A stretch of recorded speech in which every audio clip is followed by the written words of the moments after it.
Good morning, friends. So the experiment name is cell and tube heat exchanger. So the main aim of this experiment is to find out heat exchange rate and effectiveness of cell and tube. So from this, so the what are the apparatus required to do this experiment? The one is this is switch is used to give the current supply to the heater. So the heater arrangement, so this splash heater is using to heat the water. Then this is a shell and tube arrangement. So in shell and tube arrangement, there is inside the tube, there is a shell, and then the tube is fixed inside in parallelly. Then this is a temperature indicator to find out the temperature in various points. And another setup is a rotameter.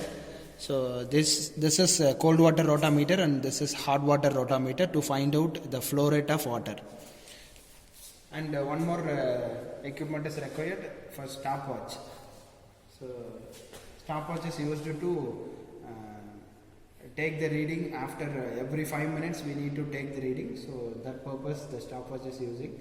So here the specifications of shell and tube heat exchanger is given.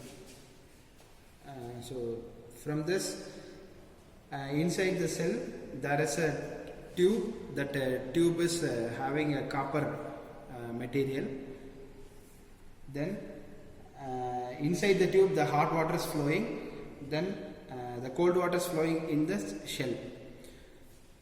So now we are going to start the experiment. So from the sump, so this is the sump connection. From the sump, the cold water is coming through this pipe. Then this is the inlet of cold water. So that is connected to the shell. So this is inlet of cold water. So we have a valve to control the flow of water. So here it is arranged. Then this is the valve is using to give the cold water, supply the cold water to the heater.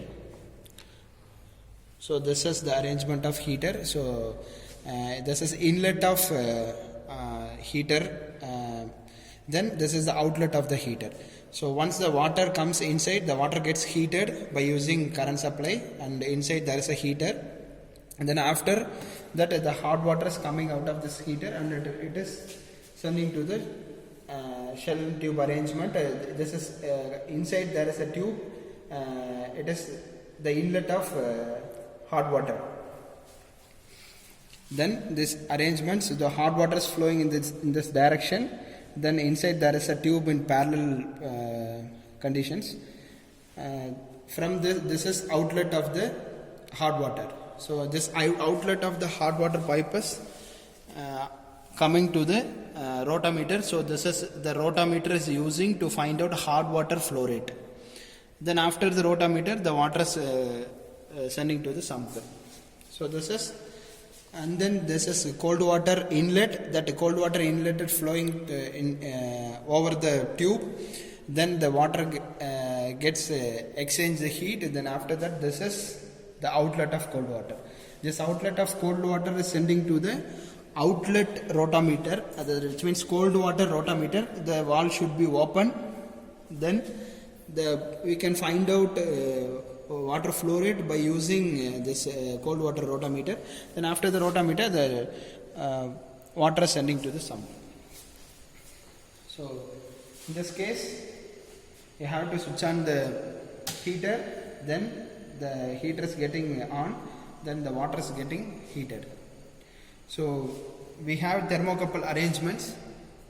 So in this thermocouple arrangements, we have to find out four thermocouples connected in the setup. One is T1, T2, T3 and T4. So T1 is hot water inlet temperature, T2 is hot water outlet temperature, and T3 is cold water inlet temperature, cold water outlet temperature. So from this cell and tube experiment, so this is the inlet temperature of cold water, and this is outlet temperature of cold water.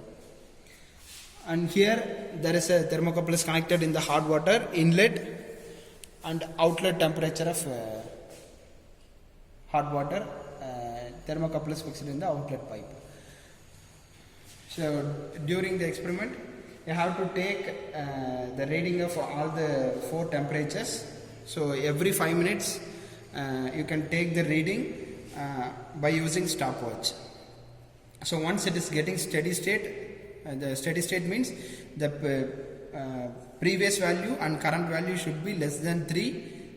The temperature less than 3 means you can take that as the steady state value. That steady state will be using to find out, that value should be using to find out the heat transfer rate and effectiveness.